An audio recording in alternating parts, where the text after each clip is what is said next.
ಎಲ್ಲರಿಗೂ ನಮಸ್ಕಾರ ಸ್ನೇಹಿತರೆ, ಡಿಪ್ಲೊಮಾ ಸಿಇಟಿ ಆನ್ಲೈನ್ ತರಗತಿಗಳಿಗೆ ತಮಗೆ ಸ್ವಾಗತ. ಸ್ನೇಹಿತರೆ, ನಾವು ಟ್ರಾನ್ಸ್ಫಾರ್ಮರ್ಸ್ ನ ಓದ್ತಾ ಇದ್ವಿ. ಸೊ ಟ್ರಾನ್ಸ್ಫಾರ್ಮರ್ ನ ಕನ್ಸ್ಟ್ರಕ್ಷನ್ ಅನ್ನ ನಾನು ನಿಮಗೆ ಇವತ್ತು ಹೇಳ್ಕೊಡ್ತೀನಿ. ಸ್ನೇಹಿತರೆ, ಒಂದು ಟ್ರಾನ್ಸ್ಫಾರ್ಮರ್ ನ ಕನ್ಸ್ಟ್ರಕ್ಷನ್ ಮಾಡ್ಬೇಕಂತಂದ್ರೆ ನೋಡಿ, ಇದ್ರಲ್ಲಿ ಯಾವುದೇ ಒಂದು ಮೂವಿಂಗ್ ಪಾರ್ಟ್ಸ್ ಇರೋದಿಲ್ಲ. ಸೊ ಇದೊಂದು ಸ್ಟ್ಯಾಟಿಕ್ ಡಿವೈಸ್, ಕೇವಲ 2 ವೈಂಡಿಂಗ್ಸ್ ಇರೋದ್ರಿಂದಾನೆ ಮ್ಯೂಚುವಲ್ ಇಂಡಕ್ಷನ್ ಅನ್ನ ಆಗ್ಬಿಟ್ಟು ಸೊ ಒಂದು ಕಡೆಯಿಂದ ಇನ್ನೊಂದು ಕಡೆ high voltage to low voltage, ಹಾಗೆ ಕರೆಂಟ್ ಮತ್ತು ವೋಲ್ಟೇಜ್ ಅನ್ನ ಬದಲಾಯಿಸಿಕೊಂಡು ಫ್ರೀಕ್ವೆನ್ಸಿನ ಬದಲಾಯಿಸಿದಂಗೆ ಈ ಟ್ರಾನ್ಸ್ಫಾರ್ಮರ್ ಕೆಲಸ ಮಾಡುತ್ತೆ. ಸೊ ನೀವು ಸಾಮಾನ್ಯವಾಗಿ ರಸ್ತೆಯಲ್ಲಿ ಎಲ್ಲೇ ಹೋಗ್ತಾ ಇದ್ರು ಕೂಡ ಈ ಟ್ರಾನ್ಸ್ಫಾರ್ಮರ್ ನ ನೋಡ್ತಾನೆ ಇರ್ತೀರಾ. ಸೊ ಹಾಗಾದ್ರೆ ಆ ಟ್ರಾನ್ಸ್ಫಾರ್ಮರ್ ನ ಯಾವ ತರ ಕನ್ಸ್ಟ್ರಕ್ಷನ್ ಮಾಡ್ತಾರೆ ಅಂತ ಒಂದು 3D ಮಾಡ್ಯೂಲ್ ನಲ್ಲಿ ನಿಮಗೆ ಹೇಳ್ಕೊಡ್ಲಿಕ್ಕೆ ಪ್ರಯತ್ನ ಮಾಡ್ತೀನಿ ಸ್ನೇಹಿತರೆ. ಸೊ ಹಾಗಾದ್ರೆ ಟ್ರಾನ್ಸ್ಫಾರ್ಮರ್ ನಲ್ಲಿ ಏನೇನ್ ಇರುತ್ತೆ ಅಂತ ಫಸ್ಟ್ ನಾವು ಅರ್ಥ ಮಾಡ್ಕೊಳ್ಳೋಣ. ಸೊ ನೀವು ಟ್ರಾನ್ಸ್ಫಾರ್ಮರ್ ನ ನೀವು ನೋಡ್ತಾ ಇರ್ಬೋದು. ಸೊ ಇಲ್ಲಿ ನನ್ನ ಕೈಯಲ್ಲಿ ನಾನು ನಿಮಗೆ ತೋರಿಸ್ತಾ ಇದ್ದೀನಿ ಟ್ರಾನ್ಸ್ಫಾರ್ಮರ್ ಯಾವ ತರ ಇದೆ ಅಂತ ಹೇಳ್ಬಿಟ್ಟು. ಸೊ ಟ್ರಾನ್ಸ್ಫಾರ್ಮರ್ ನಲ್ಲಿ ನಿಮಗೆ ಒಂದು ಟ್ಯಾಂಕ್ ಇರುತ್ತೆ, ನೀವು ನೋಡ್ತಾ ಇರಬಹುದು. ಒಂದು ಟ್ರಾನ್ಸ್ಫಾರ್ಮರ್ ಟ್ಯಾಂಕ್ ಇರುತ್ತೆ. ಈ ಟ್ಯಾಂಕ್ ಒಳಗಡೆನೆ ಕೋರ್ ಇರುತ್ತೆ. ಸೊ ನಾವು ಟ್ರಾನ್ಸ್ಫಾರ್ಮರ್ ಕನ್ಸ್ಟ್ರಕ್ಷನ್ಸ್ ಅನ್ನ ಕಲಿತಾ 2 ವಿಷಯವನ್ನ ಕಲಿತೀವಿ. ಸೊ ಒಂದು ಕೋರ್ ನ ಕನ್ಸ್ಟ್ರಕ್ಷನ್ ನ ಯಾವ ತರ ಮಾಡೋದು, ಇನ್ನೊಂದು ವೈಂಡಿಂಗ್ಸ್ ನ ಕನ್ಸ್ಟ್ರಕ್ಷನ್ ನ ಯಾವ ತರ ಮಾಡೋದು, ಮತ್ತೆ ಈ ಕೋರ್ ಮತ್ತು ವೈಂಡಿಂಗ್ಸ್ ನ ನಡುವೆ ಇನ್ಸುಲೇಷನ್ ನ ಯಾವ ರೀತಿ ಕೊಡುವಂತದ್ದು. ಸೊ ಇವು 3 ಕೆಲಸವನ್ನ ನಾವು ಕಟ್ಟುನಿಟ್ಟಾಗಿ ಮಾಡಿದ್ರೆ ನಮ್ಮ ಟ್ರಾನ್ಸ್ಫಾರ್ಮರ್ 99.9% ಎಫಿಷಿಯನ್ಸಿಯನ್ನ ಕೊಡುವಂತಹ ಟ್ರಾನ್ಸ್ಫಾರ್ಮರ್ ನ ನಾವು ರೆಡಿ ಮಾಡಬಹುದು. ಸೊ ಜೊತೆಗೆ ಈ ಕೋರ್, ವೈಂಡಿಂಗ್ಸ್ ಮತ್ತು ಇನ್ಸುಲೇಷನ್ಸ್ ನ ಜೊತೆಗೆ ಇನ್ನೂ ಏನೇನ್ ಇರುತ್ತೆ ಅಂತಂದ್ರೆ, ನಿಮಗೆ ಟ್ರಾನ್ಸ್ಫಾರ್ಮರ್ ಮೇಲೆ ಈ ತರ ಸಣ್ಣ ಸಿಲಿಂಡ್ರಿಕಲ್ ಒಂದು ಇದನ್ನ ನೋಡಿರ್ತೀರಾ, ಇದನ್ನ ಕನ್ಸರ್ವೇಟರ್ ಅಂತ ಕರಿತೀವಿ. ಇದರಲ್ಲೂ ಕೂಡ ಪಾರ್ಷಿಯಲಿ ಆಯಿಲ್ ಅನ್ನ ಫಿಲ್ ಮಾಡಿರ್ತಾರೆ. ಸೊ ಜೊತೆಗೆ ಇಲ್ಲೊಂದು ವೆಂಟ್ ಪೈಪ್ ಅನ್ನ ನೀವು ನೋಡ್ತಾ ಇರಬಹುದು ಟ್ರಾನ್ಸ್ಫಾರ್ಮರ್ ನಲ್ಲಿ. ಸೊ ಈ ಒಂದು ವೆಂಟ್ ಪೈಪ್ ಅನ್ನ ಬ್ರೀತರ್ ಅಂತ ಕರಿತೀವಿ. ಸೊ ನೋಡಿ, ಟ್ರಾನ್ಸ್ಫಾರ್ಮರ್ ಕೂಡ ಮನುಷ್ಯರ ರೀತಿ ಉಸಿರಾಟ ಮಾಡುತ್ತೆ. ಅದು ಹೇಗೆ ಅಂತ ನಾನು ನಿಮಗೆ ಹೇಳ್ಕೊಡ್ತೀನಿ. ಸೊ ಬ್ರೀತರ್ ಅಂತ ಇರುತ್ತೆ. ಸೊ ನೋಡಿ, ಕನ್ಸರ್ವೇಟರ್ ನೋಡಿದ್ರಿ, ಬ್ರೀತರ್ ನೋಡಿದ್ರಿ, ಈ ಟ್ರಾನ್ಸ್ಫಾರ್ಮರ್ ನ ಟ್ಯಾಂಕ್ ನೋಡಿದ್ರಿ. ಸೊ ಈಗ ಈ ಕೋರ್ ಮತ್ತು ವೈಂಡಿಂಗ್ಸ್ ಅನ್ನ ನಾವು ಅರ್ಥ ಮಾಡ್ಕೊಳ್ಳೋಕೆ ಈ ಟ್ರಾನ್ಸ್ಫಾರ್ಮರ್ ನ ನಾವು ಸೀಳಿ ಅರ್ಥ ಮಾಡ್ಕೋಬೇಕಾಗತ್ತೆ. ಸೊ ನೋಡಿ, ಈಗ ಟ್ರಾನ್ಸ್ಫಾರ್ಮರ್ ಕಟ್ ಮಾಡ್ತಾ ಇದ್ದೀನಿ. ಸೊ 2 ಭಾಗವಾಗಿ ಮಾಡಿದ್ದೀನಿ ಟ್ರಾನ್ಸ್ಫಾರ್ಮರ್ ನ. ಸೊ ಒಳಗಡೆ ಏನ್ ಕಾಣ್ತಾ ಇದೆ ನಿಮಗೆ, ಒಂದು ಆಯಿಲ್ ಫಿಲ್ ಆಗಿರುತ್ತೆ. ಸೊ ಆಯಿಲ್ ನ ತೆಗೆದಾದ್ಮೇಲೆ ನಿಮಗೆ ವೈಂಡಿಂಗ್ಸ್ ಹಾಗೆ ಕೋರ್ ಕಾಣ್ತಾ ಇರುತ್ತೆ. ಸೊ ಈ ಕೋರ್ ಅನ್ನ ಫಸ್ಟ್ ಡಿಸೈನ್ ಮಾಡೋದನ್ನ ಕಲಿಯೋದಾದ್ರೆ, ಈ ಕೋರ್ ನಲ್ಲಿ 2 ತರ ಕೋರ್ ಅನ್ನ ನಾವು ಡಿಸೈನ್ ಮಾಡಬಹುದು. ಒಂದನ್ನ ಕೋರ್ ಟೈಪ್ ಅಂತ ಕರಿತೀವಿ, ಇನ್ನೊಂದನ್ನ ಶೆಲ್ ಟೈಪ್ ಅಂತ ಕರಿತೀವಿ. ಅಂದ್ರೆ ಕೋರ್ ಅಂದ್ರೆ ಹೇಗಿರ್ತದ ಅಂತಂದ್ರೆ, ಕೋರ್ ಟೈಪ್ ನೋಡೋದಾದ್ರೆ, ಸೊ ನೀವು ಒಂದು ರೆಕ್ಟಾಂಗ್ಯುಲರ್ ಡಿಸೈನ್ ಅನ್ನ ನೋಡ್ತೀರಾ. ಸೊ ಕೋರ್ ನಲ್ಲಿ ವೈಂಡಿಂಗ್ಸ್ ಅನ್ನ ಸುತ್ತಿತ್ತು ಅಂದ್ರೆ, ಪ್ರೈಮರಿ ವೈಂಡಿಂಗ್ಸ್ ಮತ್ತು ಸೆಕೆಂಡರಿ ವೈಂಡಿಂಗ್ಸ್ ಅನ್ನ ಸುತ್ತಿತ್ತು ಅಂದ್ರೆ ಇದನ್ನ ಕೋರ್ ಟೈಪ್ ಟ್ರಾನ್ಸ್ಫಾರ್ಮರ್ ಅಂತ ಕರಿತೀವಿ. ಸೊ ಇನ್ನು ಶೆಲ್ ಟೈಪ್ ಅಂತಂದ್ರೆ ವೈಂಡಿಂಗ್ಸ್ ಇರುತ್ತೆ.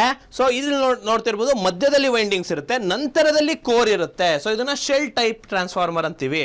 ಸೊ ಎರಡಕ್ಕೂ ಬೇರೆ ಬೇರೆ ರೀತಿಯಾದಂತಹ ಅಪ್ಲಿಕೇಶನ್ಸ್ ಇದೆ, ಒಂದೊಂದನ್ನ ಒಂದೊಂದು ಕಡೆ ಯೂಸ್ ಮಾಡ್ತೇವೆ. ಸೊ ಈಗ ಕೋರ್ ಟೈಪ್ ಅನ್ನೇ ಡೀಟೇಲ್ಡ್ ಆಗಿ ಕಲಿಯೋದಾದಾಗ, ಸೊ ಕೋರ್ ಅಂದ ತಕ್ಷಣ ನೀವು ನೋಡ್ತಾ ಇರಬಹುದು ಒಂದು ರೆಕ್ಟಾಂಗ್ಯುಲರ್ ಪೀಸ್ ಆಫ್ ಬಾಕ್ಸ್ ತರ ನೋಡ್ತಾ ಇದ್ದೀರಾ. ಬಟ್ ಆಕ್ಚುಯಲ್ ಕನ್ಸ್ಟ್ರಕ್ಷನ್ ಅಲ್ಲಿ ಈ ಒಂದು ಬಾಕ್ಸ್ ಇರೋದಿಲ್ಲ ಸ್ನೇಹಿತರೆ. ಏನಿರುತ್ತೆ ಅಂತಂದ್ರೆ ಥಿನ್ ಸಿಲಿಕಾನ್ ಸ್ಟೀಲ್ ಶೀಟ್ ಗಳಿರ್ತವೆ. ಯಾಕೆ ಸರ್ ಒಂದು ಬಾಕ್ಸ್ ನ ಇಟ್ಬಿಡ್ಬೋದಲ್ವಾ, ಬೇಗ ಕನ್ಸ್ಟ್ರಕ್ಷನ್ ಆಗುತ್ತೆ ಅಂದ್ರೆ, ನೋಡಿ ನಾವು ಲಾಸಸ್ ನ ಕಮ್ಮಿ ಮಾಡಬೇಕು. ಸೊ ಎಡ್ಡಿ ಕರೆಂಟ್ ಲಾಸ್ ಅನ್ನ ಕಮ್ಮಿ ಮಾಡ್ಬೇಕಂತಂದ್ರೆ ಥಿನ್ ಶೀಟ್ಸ್ ಗಳನ್ನ ಒಂದ್ರ ನಂತರ ಒಂದನ್ನ ಕೂರಿಸಿರ್ತಾರೆ. ಸೊ ಇದರಿಂದ ಏನಾಗುತ್ತೆ ಅಂತ ಹೇಳಿದ್ರೆ ಎಡ್ಡಿ ಕರೆಂಟ್ ಲಾಸ್ ಕಮ್ಮಿ ಆಗುತ್ತೆ. ಸೊ ಜೊತೆಗೆ ಒಳ್ಳೆ ರಿಲಕ್ಟನ್ಸ್ ಕೂಡ ನಿಮಗೆ ಸಿಗೋಂಥದ್ದು. ಸೊ ನೋಡಿ, ಹಾಗಂತ ಈ ಒಂದು ಸಿಲಿಕಾನ್ ಶೀಟ್ ನ ತುಂಬಾ ತೆಳ್ಳ ಮಾಡಿಬಿಟ್ರೆ ಏನಾಗ್ಬಿಡುತ್ತೆ ಅಂದ್ರೆ, ಕೋರ್ ನ ಒಂದು ಮೆಕ್ಯಾನಿಕಲ್ ಸ್ಟ್ರೆಂತ್ ಕಡಿಮೆ ಆಗ್ಬಿಡುತ್ತೆ, ವೈಂಡಿಂಗ್ಸ್ ಅನ್ನ ಇಟ್ಕೊಳ್ಳುವಂತಹ ಮೆಕ್ಯಾನಿಕಲ್ ಸ್ಟ್ರೆಂತ್ ಕಮ್ಮಿ ಆಗ್ಬಿಡುತ್ತೆ. ಸೊ ಹಾಗಾಗಿ ಇದಕ್ಕೆ ಲ್ಯಾಮಿನೇಷನ್ ಅನ್ನ ಮಾಡಲಾಗುತ್ತೆ. ಸೊ ನೀವು ಇದು ನೋಡ್ತಾ ಇರ್ಬೋದು ಯಾವ ತರ ಲ್ಯಾಮಿನೇಷನ್ ಅನ್ನ ತೋರಿಸ್ತಾ ಇದೆ ಅಂತ ಹೇಳ್ಬಿಟ್ಟು. ಸೊ ಇಲ್ಲಿ ಸರ್ ಯಾವ್ದ್ರಲ್ಲಿ ನಮಗೆ ಇನ್ಸುಲೇಷನ್ ಜಾಸ್ತಿ ಬೇಕಾಗುತ್ತೆ, ಕೋರ್ ಟೈಪ್ ಅಥವಾ ಶೆಲ್ ಟೈಪ್ ಅಂತ ನೀವು ಕ್ವಶನ್ಸ್ ಕೇಳೋದಾದ್ರೆ, ನೋಡಿ ಸ್ನೇಹಿತರೆ, ಯಾವಾಗಲೂ ಕೂಡ voltage proportional to number of turns ಇರುತ್ತೆ. ಅಂದ್ರೆ ಎಷ್ಟು ಟರ್ನ್ಸ್ ಗಳಿರುತ್ತೋ, ವೈಂಡಿಂಗ್ ಅನ್ನ ಎಷ್ಟು ಸಾರಿ ಸುತ್ತಿರ್ತೀವೋ ಅಷ್ಟು ಜಾಸ್ತಿ ವೋಲ್ಟೇಜ್ ಇರುತ್ತೆ. ಹಾಗೇನೆ voltage is proportional to insulation ಇರುತ್ತೆ ಸ್ನೇಹಿತರೆ. ಅಂದ್ರೆ ಎಷ್ಟು ವೋಲ್ಟೇಜ್ ಇರುತ್ತೋ ಅಷ್ಟೇ ನಮಗೆ ಇನ್ಸುಲೇಷನ್ ಕೂಡ ಬೇಕಾಗುತ್ತೆ. ಸೊ ಆ ಒಂದು ನಿಟ್ಟಿನಲ್ಲಿ ನಾವು ಯೋಚನೆ ಮಾಡ್ತಾ, ಈಗ ನೀವೇ ಹೇಳಿ, ಶೆಲ್ ಟೈಪ್ ಅಲ್ಲಿ ಜಾಸ್ತಿ ಲ್ಯಾಮಿನೇಷನ್ ಬೇಕಾಗುತ್ತೋ ಅಥವಾ ಕೋರ್ ಟೈಪ್ ನಲ್ಲಿ ಲ್ಯಾಮಿನೇಷನ್ ಜಾಸ್ತಿ ಬೇಕಾಗುತ್ತೋ ಅಂತ. So voltage is proportional to number of turns, ಅದೇ ರೀತಿ insulation is proportional to voltage. So ಇದರಿಂದ ನಮಗೆ ಗೊತ್ತಾಗುತ್ತೆ ಏನು ಅಂತ ಹೇಳಿದ್ರೆ, ನಮಗೆ ಶೆಲ್ ಟೈಪ್ ನಲ್ಲಿ ಅತಿ ಹೆಚ್ಚು ಇನ್ಸುಲೇಷನ್ ಬೇಕಾಗುತ್ತೆ ಅಂತ ಹೇಳ್ಬಿಟ್ಟು. ಈಗ ನಾನು ಏನಾದ್ರು ರಿಪೇರಿ ಮಾಡ್ಬೇಕಪ್ಪ ಈ ಟ್ರಾನ್ಸ್ಫಾರ್ಮರ್ನ, ಸೊ ಹಾಗಾದ್ರೆ ಈ ಟ್ರಾನ್ಸ್ಫಾರ್ಮರ್ನ ರಿಪೇರಿ ಮಾಡಬೇಕು ಅಂದ್ರೆ ಯಾವುದು ಸುಲಭ ರಿಪೇರಿ ಮಾಡಲಿಕ್ಕೆ, ಕೋರ್ ಟೈಪಾ ಶೆಲ್ ಟೈಪಾ ಅಂತ ನಿಮಗೆ ಪ್ರಶ್ನೆ ಬಂತು ಅಂದ್ರೆ ನೋಡಿ, ವೈಂಡಿಂಗ್ಸು ಕೋರ್ ಟೈಪ್ ನಲ್ಲಿ ಹೊರಗಿರೋದ್ರಿಂದ ನಮಗೆ ಈಸಿಲಿ ಆಕ್ಸೆಸ್ ಆಗುತ್ತೆ. ಸೊ ಕೋರ್ ಟೈಪ್ ನಲ್ಲಿ ರಿಪೇರ್ ಈಸಿ ಆಗತ್ತೆ, ಶೆಲ್ ಟೈಪ್ ನಲ್ಲಿ ರಿಪೇರ್ ಕಷ್ಟ ಆಗತ್ತೆ, ಯಾಕಂದ್ರೆ ವೈಂಡಿಂಗ್ಸು ಮಧ್ಯದಲ್ಲಿ ಇರುತ್ತೆ. ಸೊ ಈ ರೀತಿ ಇರುತ್ತೆ. ಈಗ ಇನ್ನೊಂದು ಕ್ವಶನ್ ಕೇಳ್ತೀನಿ. ಕೂಲಿಂಗ್ ಅಂದ್ರೆ ಟ್ರಾನ್ಸ್ಫಾರ್ಮರ್ ನಾವು ವೋಲ್ಟೇಜ್ ಅನ್ನ ಪಾಸ್ ಮಾಡಿದಾಗ ಹೀಟ್ ಆಗಕ್ಕೆ ಸ್ಟಾರ್ಟ್ ಆಗುತ್ತೆ, ಹಾಗಾಗೇನೆ ಆಯಿಲ್ ಎಲ್ಲ ಇರುತ್ತೆ, ನಾನು ನಿಮಗೆ ಹೇಳಿದ್ದೀನಿ. ಸೊ ಈಗ ಯಾವುದು ಕೂಲಿಂಗ್ ಬೇಗ ಆಗುತ್ತೆ, ಕೋರ್ ಟೈಪ್ ಅಲ್ಲಿ ಆಗುತ್ತಾ ಶೆಲ್ ಟೈಪ್ ಅಲ್ಲಿ ಆಗುತ್ತಾ ಅಂತಂದ್ರೆ ಸ್ನೇಹಿತರೆ, ಕೋರ್ ಟೈಪ್ ನಲ್ಲಿ ಕೂಡ ಕೂಲಿಂಗ್ ಬೇಗ ಆಗುತ್ತೆ. ಬಿಕಾಸ್ ನೋಡಿ, ಕೋರ್ ಮಧ್ಯದಲ್ಲಿ ಇದ್ಕೊಂಡು ವೈಂಡಿಂಗ್ಸ್ ನಂತರ ಇರೋದ್ರಿಂದ ಏನಾಗುತ್ತೆ, ಹೀಟ್ ನ ರೇಡಿಯೇಟ್ ಮಾಡ್ಲಿಕ್ಕೆ ಸುಲಭ ಆಗುತ್ತೆ ಕೋರ್ ಟೈಪ್ ನಲ್ಲಿ. ಸೊ ಈ ರೀತಿ ನೀವು ಇದನ್ನ ಬಳಸಬಹುದು. ಈಗ ಒಂದಿಷ್ಟು ಇನ್ಫಾರ್ಮೇಶನ್ ಅನ್ನ ತಿಳ್ಕೊಂಡ್ಮೇಲೆ ಕೋರ್ ಟೈಪ್ ಮತ್ತು ಶೆಲ್ ಟೈಪ್ ನ ಒಂದಿಷ್ಟು ಕನ್ಸ್ಟ್ರಕ್ಷನಲ್ ಫೀಚರ್ಸ್ ಮೇಲೆ ಒಂದು ಡಿಫರೆನ್ಸ್ ಅನ್ನ ಹೇಳೋಣ. ಸೊ ನೋಡಿ, ಡಿಫರೆನ್ಸ್ ಟೇಬಲ್ ನಾನು ನಿಮಗೆ ತೋರಿಸ್ತಾ ಇದ್ದೀನಿ ಕೋರ್ ಟೈಪ್ ಮತ್ತು ಶೆಲ್ ಟೈಪ್ ನಡುವೆ. ಸೊ ಮೊಟ್ಟ ಮೊದಲನೇದಾಗಿ core type easy to construct ಅಲ್ವಾ, ತುಂಬಾ ಸುಲಭವಾಗಿ ನೋಡಿ, ಒಂದು ರೆಕ್ಟಾಂಗ್ಯುಲರ್ ಶೀಟ್ಸ್ ರೀತಿ ನಾವು ತಯಾರು ಮಾಡಿಬಿಟ್ಟು ಅದಕ್ಕೆ ವೈಂಡಿಂಗ್ಸ್ ಅನ್ನ ಸುತ್ತಬಿಟ್ರೆ ನಮಗೆ ಕೋರ್ ಟೈಪ್ ಸುಲಭವಾಗುತ್ತೆ. ಶೆಲ್ ಟೈಪ್ ಸ್ವಲ್ಪ ಡಿಫಿಕಲ್ಟ್ ಆಗುತ್ತೆ ನಮಗೆ ಕನ್ಸ್ಟ್ರಕ್ಷನ್ಗೆ ಅಂತ ಹೇಳ್ಬಿಟ್ಟು. ಸೊ ಮೊದಲನೇ ಡಿಫರೆನ್ಸ್ ಏನು, ಕೋರ್ ಟೈಪ್ ಮತ್ತೆ ಶೆಲ್ ಟೈಪ್ಗೆ ಒಂದು ಏನು ಈಸಿ ಟು ಕನ್ಸ್ಟ್ರಕ್ಟ್, ಇನ್ನೊಂದು ಸ್ವಲ್ಪ ಡಿಫಿಕಲ್ಟ್ ಟು ಕನ್ಸ್ಟ್ರಕ್ಟ್ ಅಂತ ಹೇಳ್ಬಿಟ್ಟು. ಸೊ ಈಗ ಇನ್ನೊಂದು ಯಾವ್ದ್ರಲ್ಲಿ ಮೆಕ್ಯಾನಿಕಲ್ ಸ್ಟ್ರೆಂತ್ ನೋಡೋದಾದ್ರೆ ಕೋರ್ ಟೈಪ್ ನಲ್ಲಿ ಸ್ವಲ್ಪ ಮೆಕ್ಯಾನಿಕಲ್ ಸ್ಟ್ರೆಂತ್ ಕಡಿಮೆ ಇರುತ್ತೆ, ಯಾಕಂದ್ರೆ ಒಂದೇ ಒಂದು ರೆಕ್ಟಾಂಗ್ಯುಲರ್ ಪೀಸ್ ಇರುತ್ತೆ.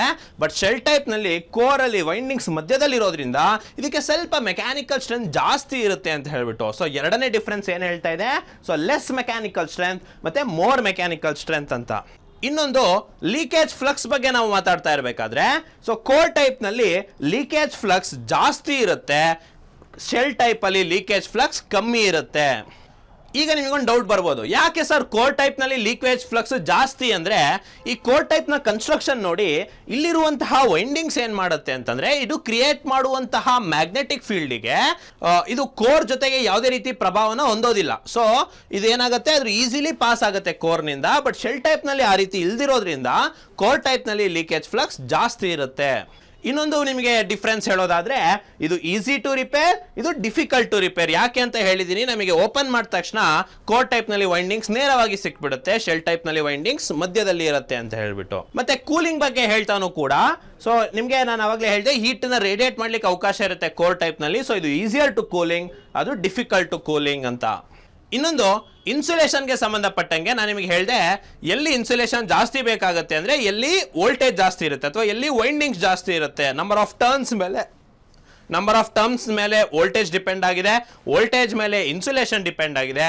ಸೊ ಎಲ್ಲಿ ನಮಗೆ ಇನ್ಸುಲೇಷನ್ ಜಾಸ್ತಿ ಬೇಕು ಅಂತಂದ್ರೆ ಕೋರ್ ಟೈಪ್ ಅಲ್ಲಿ ಕಡಿಮೆ ಬೇಕು, ಯಾಕಂದ್ರೆ ವೈಂಡಿಂಗ್ಸ್ ಹೊರಗಿರುತ್ತೆ. ಶೆಲ್ ಟೈಪ್ ಅಲ್ಲಿ ಇನ್ಸುಲೇಷನ್ ಜಾಸ್ತಿ ಬೇಕು, ಎಲ್ ವಿ ಹೆಚ್ ವಿ ಈ ರೀತಿ ಇರೋದ್ರಿಂದ ಶೆಲ್ ಟೈಪ್ ಅಲ್ಲಿ ಇನ್ಸುಲೇಷನ್ ಜಾಸ್ತಿ ಬೇಕಾಗುತ್ತೆ. ಇನ್ನೊಂದು ಯಾವ್ದಾದನ್ನ ಎಲ್ಲೆಲ್ಲಿ ಬಳಸ್ತಾರೆ ಸರ್ ಇದನ್ನ, ಓಕೆ ನಮಗೆ ಕೋರ್ ಟೈಪ್ ಶೆಲ್ ಟೈಪ್ ಏನೇನಂತ ಗೊತ್ತಾಗಿದೆ, ಯಾವ್ದಾವ್ದು ಎಲ್ಲೆಲ್ಲಿ ಬಳಸ್ತಾರೆ ಅಂದ್ರೆ ಹೈ ವೋಲ್ಟೇಜ್ ಹೈ ಪವರ್ ನಲ್ಲಿ ನಾವು ಕೋರ್ ಟೈಪ್ ಟ್ರಾನ್ಸ್ಫಾರ್ಮರ್ ಇರುವಂತಹ ಡಿಸೈನ್ ಅನ್ನ ಬಳಸ್ತೀವಿ. ಶೆಲ್ ಟೈಪ್ ಟ್ರಾನ್ಸ್ಫಾರ್ಮರ್ ಅಲ್ಲಿ ಲೋ ವೋಲ್ಟೇಜ್ ಅಥವಾ ಲೋ ಪವರ್ ಅಪ್ಲಿಕೇಶನ್ಸ್ ಗಳಿಗೆ ಬಳಸ್ತೀವಿ. ಸೊ ಇದೊಂದಿಷ್ಟು ಡಿಫರೆನ್ಸ್ ನಿಮಗೆ ಗೊತ್ತಿರುತ್ತೆ ಅನ್ಕೊಂತೀನಿ. ಇನ್ನೊಂದಾಗಿ ಹೇಳೋದಾದ್ರೆ, ಇಲ್ಲಿ ವೈಂಡಿಂಗ್ಸ್ ಕೋರ್ ನ ಸುತ್ತೊಂದಿರುತ್ತೆ, ಇಲ್ಲಿ ಕೋರು ವೈಂಡಿಂಗ್ಸ್ ಅನ್ನ ಸುತ್ತಿರುತ್ತೆ ಅನ್ನೋದು ಒಂದು ಡಿಫರೆನ್ಸ್ ಇರುತ್ತೆ. ಸೊ ಸ್ನೇಹಿತರೆ, ಡಿಫರೆನ್ಸ್ ಟೇಬಲ್ ನ ಇಲ್ಲಿ ಶೋ ಮಾಡ್ತಾ ಇದೆ. ಸೊ ಇದನ್ನ ನೀವು ಒಂದ್ಸರಿ ಚೆಕ್ ಮಾಡ್ಕೊಳ್ಳಿ, ಕೋರ್ ಟೈಪ್ ಮತ್ತು ಶೆಲ್ ಟೈಪ್ ನಡುವೆ ಯಾವ ರೀತಿ ವ್ಯತ್ಯಾಸ ಇರುತ್ತೆ ಅಂತ ಹೇಳ್ಬಿಟ್ಟು. ನೋಡಿ, ನಾವು ಯಾವಾಗಲೂ ಕೂಡ ಟ್ರಾನ್ಸ್ಫಾರ್ಮರ್ನ ಡಿಸೈನ್ ಮಾಡ್ತಾ ನಮಗೆ ವೆಚ್ಚ ಕಮ್ಮಿ ಆಗೋ ಥರನೇ ಡಿಸೈನ್ ಮಾಡಬೇಕಾಗತ್ತೆ. ಸರ್ ರೆಕ್ಟ್ಯಾಂಗಲ್ ಮಾಡಿದ್ರೆ ಸುಲಭ ಅಲ್ವಾ, ಈಸಿಲಿ ನೋಡಿ ಈ ಥರ ರೆಕ್ಟ್ಯಾಂಗಲ್ ಶೀಟ್ಸ್ನ ತಂದಿಟ್ಟು ಮಾಡ್ಬೋದು. ಆದರೆ ಇದಕ್ಕೆ ನಾವು ಇನ್ಸುಲೇಷನ್ ಅನ್ನ ಪ್ರೊವೈಡ್ ಮಾಡ್ತಿದ್ದಾಗ ಏನಾಗ್ಬಿಡುತ್ತೆ ಅಂತಂದ್ರೆ ಕಾಸ್ಟು ಜಾಸ್ತಿ ಆಗುತ್ತೆ. ಸೊ ಹಾಗಾದ್ರೆ ರೆಕ್ಟ್ಯಾಂಗುಲರ್ ಶೇಪು ಕಷ್ಟ ಆಗುತ್ತೆ. ಸೊ ಹಾಗಾದ್ರೆ ಇನ್ಯಾವ ಶೇಪನ್ನ ಬಳಸಿದ್ರೆ ನಮಗೆ ಏರಿಯಾ ಕಮ್ಮಿ ಬರುತ್ತೆ, ಸೊ ದಟ್ ಇನ್ಸುಲೇಷನ್ ಕಮ್ಮಿ ಬರುತ್ತೆ, ಸೊ ದಟ್ ವೆಚ್ಚ ಕಮ್ಮಿ ಆಗುತ್ತೆ ಅಂತ ಹೇಳ್ಬಿಟ್ಟು. ಸೊ ಯಾವ್ದಪ್ಪ ಅಂತಂದ್ರೆ ಅದು ಈ ಸರ್ಕ್ಯುಲರ್ ಕ್ರಾಸ್ ಸೆಕ್ಷನಲ್ ಏರಿಯಾ ಇತ್ತು ಅಂದ್ರೆ ನಾವು ರೆಕ್ಟ್ಯಾಂಗುಲರ್ ಬದಲು ಸರ್ಕ್ಯುಲರ್ ಕ್ರಾಸ್ ಸೆಕ್ಷನಲ್ ಏರಿಯಾ ಇರುವಂತಹ ಒಂದು ಡಿಸೈನ್ ಅನ್ನ ಮಾಡಿದ್ರೆ ನಮಗೇನಾಗುತ್ತೆ, ವೆಚ್ಚ ಕಮ್ಮಿ ಬೀಳುತ್ತೆ ಅಂತ. ಬಟ್ ಸರ್ಕಲ್ ಅಲ್ಲಿ ಒಂದು ಪ್ರಾಬ್ಲಮ್ ಇದೆ, ಏನು ಅಂತಂದ್ರೆ ಇಲ್ಲಿ ನೋಡ್ಬೋದು ಇನ್ಸುಲೇಷನ್ ನೀವು ಪ್ರೊವೈಡ್ ಮಾಡ್ತಾ ಒಂದೊಂದು ಸೈಜ್ ನಲ್ಲಿ ಇನ್ಸುಲೇಷನ್ ಬೇಕಾಗತ್ತೆ. ಸೊ ಈ ತರ ಇದ್ದಾಗ ಅಗೇನ್ ಕಾಸ್ಟ್ ಕೂಡ ಜಾಸ್ತಿ ಆಗುತ್ತೆ.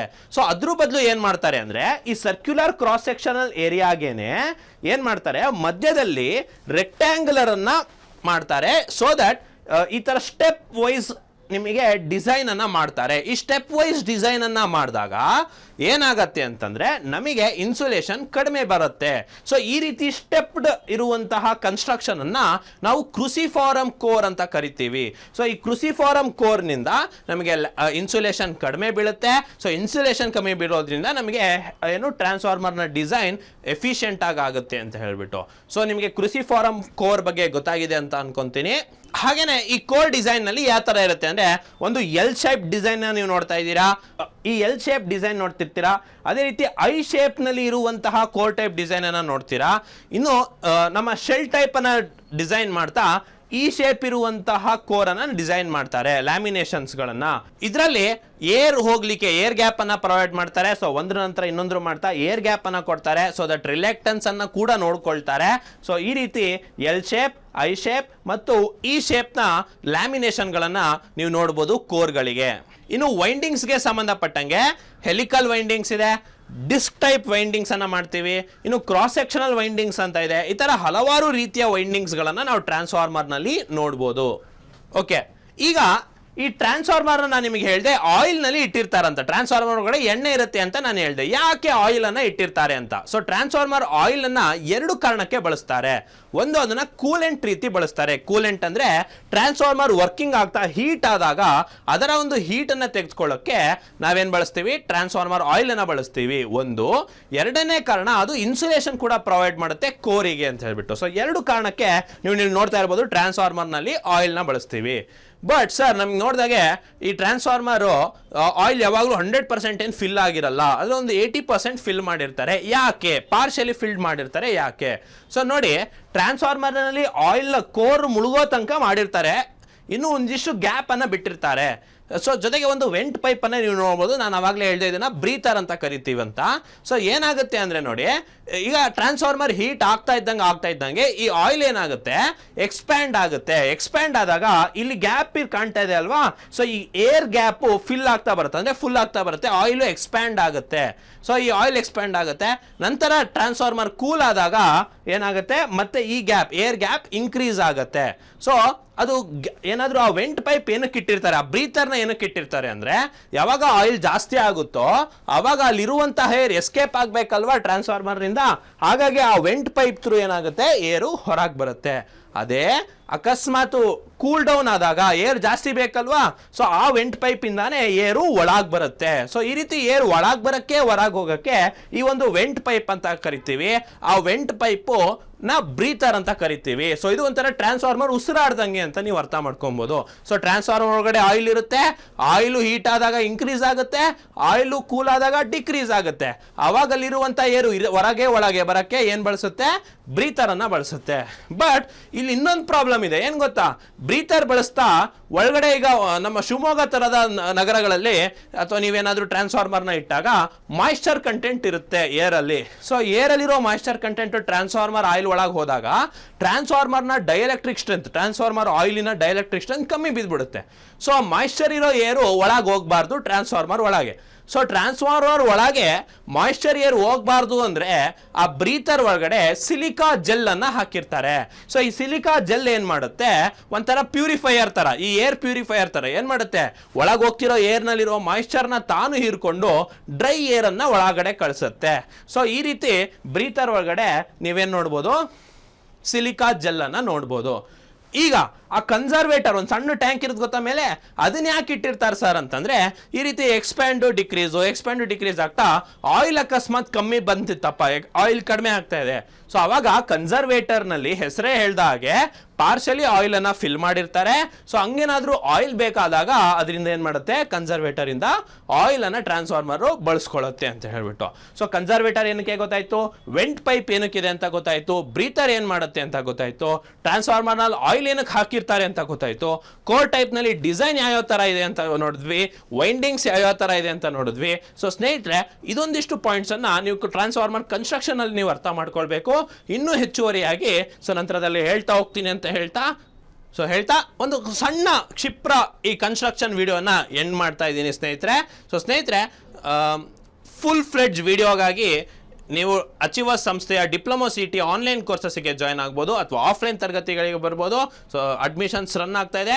ಸೊ ಹೆಚ್ಚಿನ ಮಾಹಿತಿಗಾಗಿ ರಾಘವೇಂದ್ರ ಮಠದ ರಸ್ತೆ ತಿಲಕ್ ನಗರ್ ಮೊದಲನೇ ಕ್ರಾಸ್ ಅಲ್ಲಿ ಸತತ 11 ವರ್ಷದಿಂದ ಅತ್ಯುತ್ತಮ ಫಲಿತಾಂಶ ದಾಖಲಿಸಿಕೊಂಡು ಬಂದಿರುವಂತಹ ಅಚೀವರ್ ಸಂಸ್ಥೆಗೆ ನೀವು ಭೇಟಿ ನೀಡಬಹುದು ಅಥವಾ ಸ್ಕ್ರೀನ್ ಮೇಲೆ ಕಾಣ್ತಾ ಇರುವಂತಹ ನಂಬರ್ಗೆ ನೀವು ಸಂಪರ್ಕಿಸಬಹುದು ಅಂತ ಹೇಳ್ತಾ ಮುಂದಿನ ವಿಡಿಯೋದಲ್ಲಿ ಸಿಗ್ತೀನಿ.